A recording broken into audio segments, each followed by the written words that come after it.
Today I'm in Lagos, Africa's biggest and most populous megacity, the starting point of the TransWest African Coastal Highway, the road that connects Lagos, Nigeria through Benin Republic, Ghana, Sierra Leone, Liberia, up until Dakar, Senegal. It's a road that the economic community of West African state hopes to unlock the potential of the region. But the Lagos to Seme portion of the road has become more like a nightmare for commuters. The eastern end of the TransWest African Coastal Highway begins here in Lagos, Nigeria. From here, it leads to the Seme border post, which is the gateway to major African cities like Cotonou, Lomé, Accra, and Abidjan.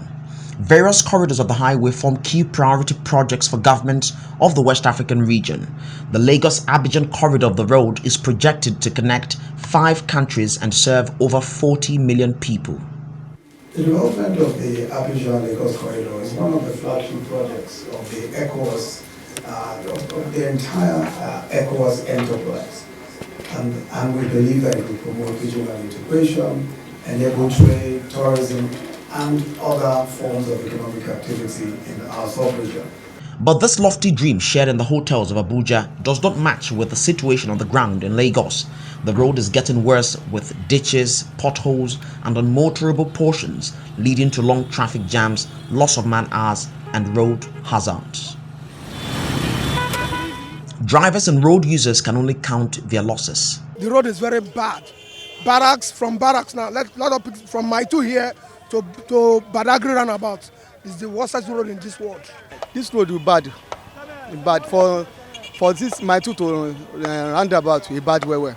It affects because before, if in a road today, you go like 2 trips. Now in 1 trip. I'm coming from Badagry. I'm living at Badagry. I left my house around 2 o'clock in the midnight. I get here by 6:30 this morning. It is scenes like this along the Trans-West African Coastal Highway that makes the dream of a road that connects the whole of West Africa more like a nightmare.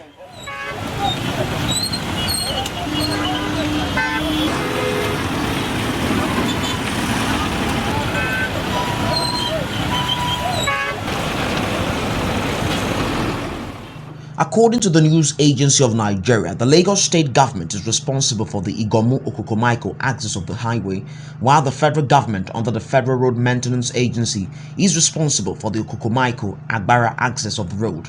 My efforts to get their reaction to the issue was abortive as my calls and messages were not responded to. And surprisingly, it seems the combined efforts of both institutions have not been enough.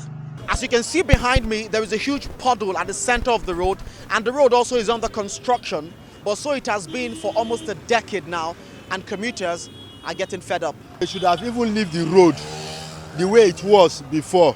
They say they want to repair road, they scatter the whole road, and they just abandon the road.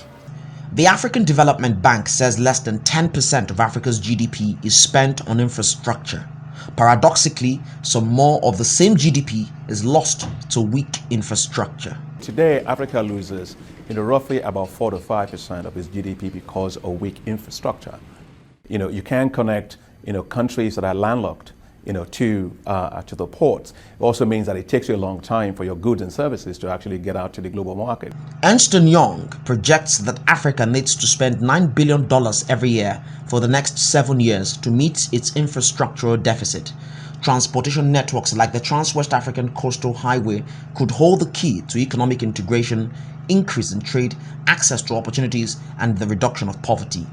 But if a small section like the Lagos-Seme Highway is already taking over a decade to complete, then millions of West Africans may indeed have to wait for several more years before they begin to reap the much-needed benefits of connectivity.